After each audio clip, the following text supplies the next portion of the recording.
Let's take a look at how we can use polar and double integrations to help us find area regions that might be difficult to do in rectangular. Before we did that, let's go back and take a look at what we generally did in rectangular. In Calc 1, we saw that we could find the area between two curves by doing the integral from a to b, f of x to g of x. So visually it would be something like a region here. That would be G, that would be F. So that would be finding the area of this region right here. Now we saw from the last lecture, we can actually turn this into an integral or turn this into a double integral as writing is the integral from a to b, the integral of g of x to f of x, dy dx.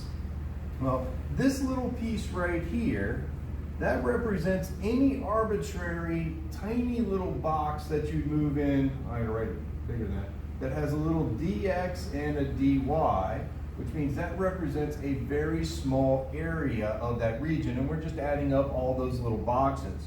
So we generally call this dA, a very small piece of that area. So how does that work when we're in polar? Because remember the way that we draw a polar graph is we start at our origin, we go out some radius, and then we move over some angle theta. And that's how we draw the curve, something along those lines. So how do we figure out what a little piece of area is here? Well, this isn't quite right, but think about this if we went r in just a little bit more. Now remember, that's supposed to be infinitely small. And over here, we opened up just a little bit more, so some d theta. We'd end up with this little slice here that's not quite a rectangle, but in the infinitely small case, it's really close to a rectangle. So what would the area of that be? Well, since it's almost a rectangle, the area would almost be length times width. Well, this side's easy to see, that's dr. This side's a little more difficult because that's really an arc length. And remember, for arc length, it's the radius times the angle that's opened up.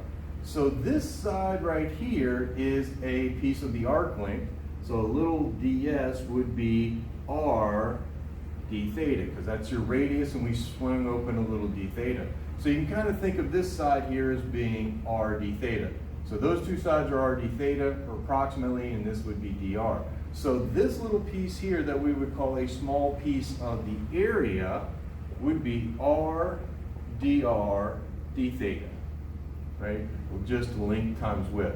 So when we're in polar, the piece that we need out here, this little dx dy or dy dx, ends up being not just dr d theta, not just changing new variables, we get an extra r here.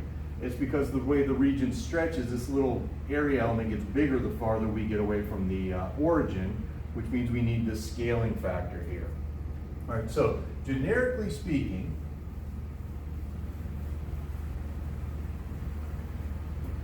if we have a double integral, some f of x and y dA, that's going to turn into a double integral over the same region.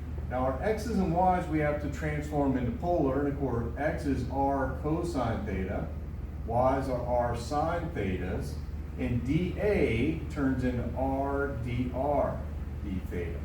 So anytime we want to turn a rectangular integral into a polar integral, we need to replace all the x's with r cosine theta, all the y's with r sine theta.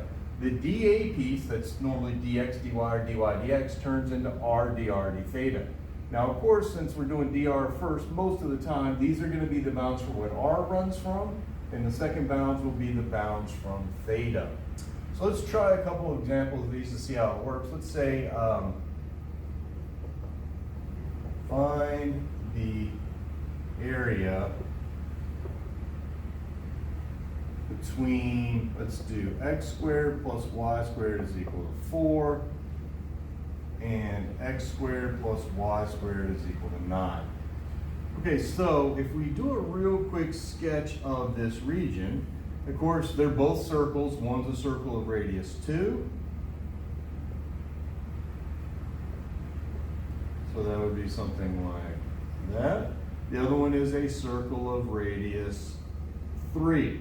So really we're trying to find the area of that ring right there. So If you thought about how to do this in rectangular, this would be really, really messy because you'd have to break it up into at least 4 different regions because the top and the bottom's curve change all the time as we move through here. But in polar, it's actually very, very easy to do. So let's see. We're going to set up a double integral, and we're going to do r dr d theta. What does r run from in this region? Remember, r always starts at the origin and heads out. Now, across the region, it goes from there to there. It doesn't start till here. Now, of course, on the first circle, our radius is 2. On the second circle, the radius is, well, 3. And then what would theta run from to get all that, to sweep all that out? It would go from 0 all the way around, so it would be from 0 to 2 pi. Now, very, very simple integral considering all the bounds are just numbers, where if it had been in rectangular, you would add at least 4 integrals with crazy functions on the end. So let's go ahead and just evaluate this one. This one isn't bad. So we'd integrate the r first, 2 pi. That's 1/2 r squared evaluated from 2 to 3 d theta. Top endpoint minus the bottom endpoint. I'll move up here. So we had 0 to 2 pi. That's going to be 1/2 times 3 squared minus 1/2 times 2 squared d theta. So 0 to 2 pi, that's 9/2 minus 4/2. So 0 to 2 pi, that's just 5/2 d theta. Now remember, anytime you're integrating a length here with no argument, then it's just that length. So what's the distance from 0 to 2 pi? It's just 2 pi, so this would be 5 pi. Okay, so when we change over to polar, remember anything that we set up, we got to replace any x's and y's with r cosine theta and r sine theta, and our area element becomes r dr d theta. All right, let's try another example.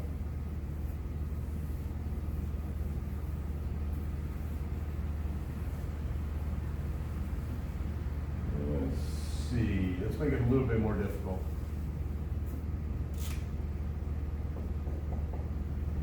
Find the volume between, let's do z equals the square root of 25 minus x squared minus y squared, and x squared plus y squared equals, let's do a squared. All right, first off, let's see if we know what region that we're talking about.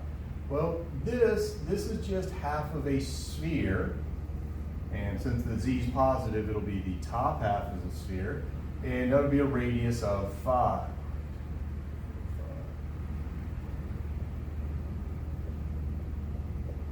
So kind of like, let's draw that there, and then you'd have kind of a dome over there. All right, not a great hemisphere, but there you go. Now this here, this would be a cylinder, right? We don't have any z's, so that's just a circle in the xy plane with a radius of a. Since I don't know what a is, I'm just going to kind of draw it in here somewhere, something like that. So what we end up with, God, that's horrible. Let me move that over just a little. I didn't quite so far. What we end up with is kind of this shape inside of here. So what is that volume? Well, let's see.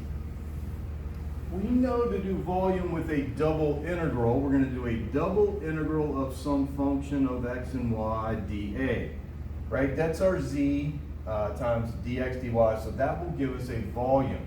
So what do the z values run from in this region?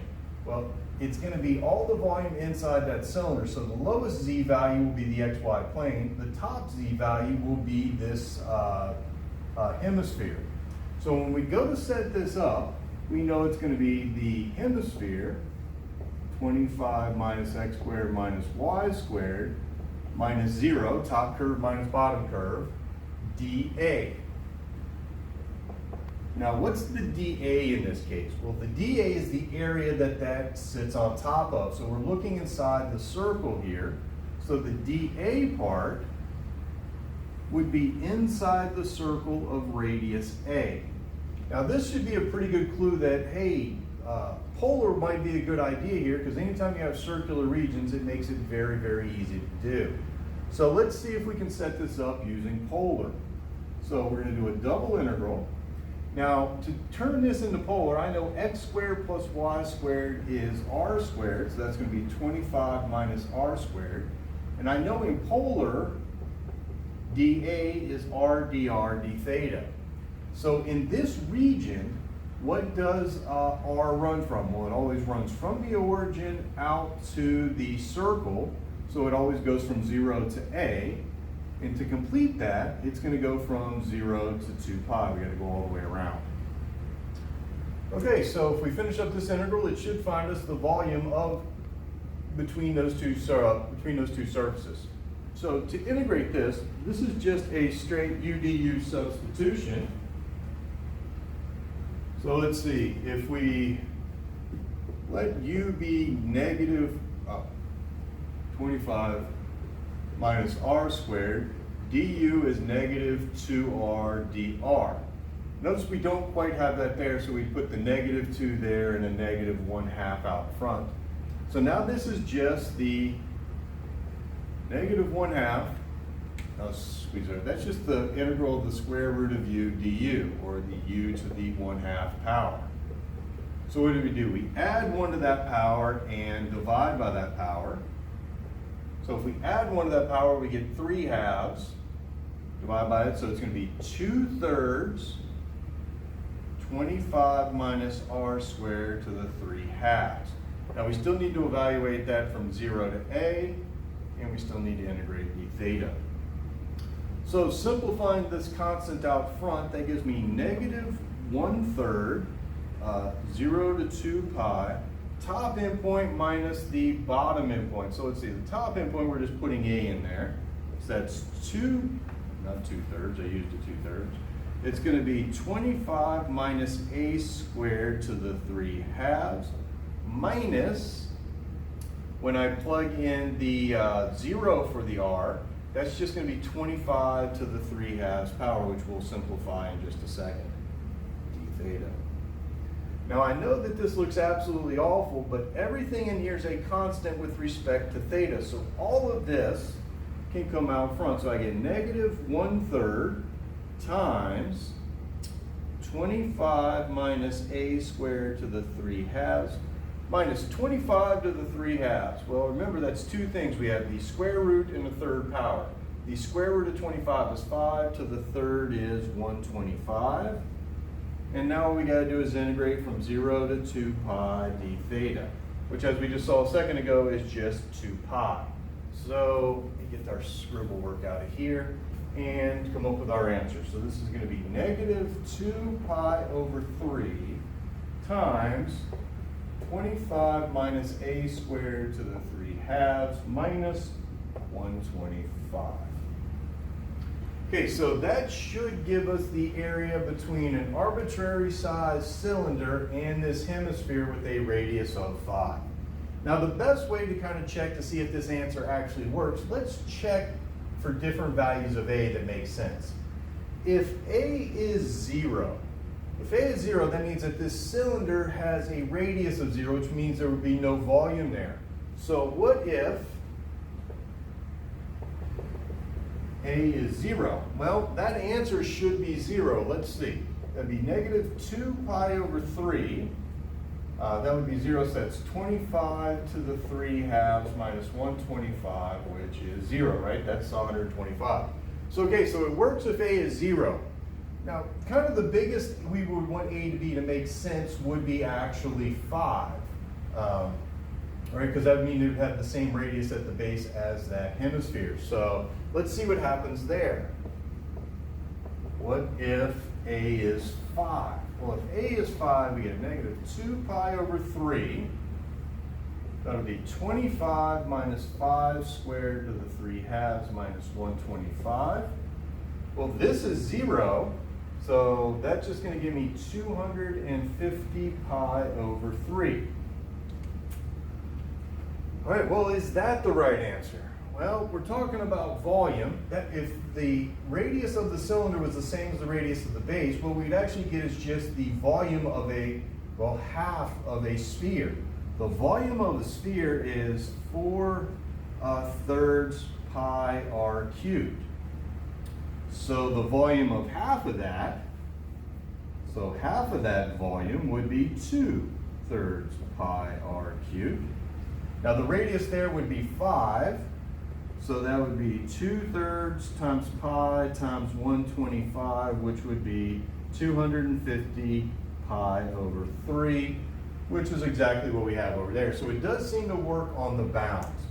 So being able to convert to polar, as you see, makes integrals that might be very difficult in rectangular very easy to do. So anytime you're integrating across a region that kind of has a roundish shape, you want to think, you know, polar might be a really good idea.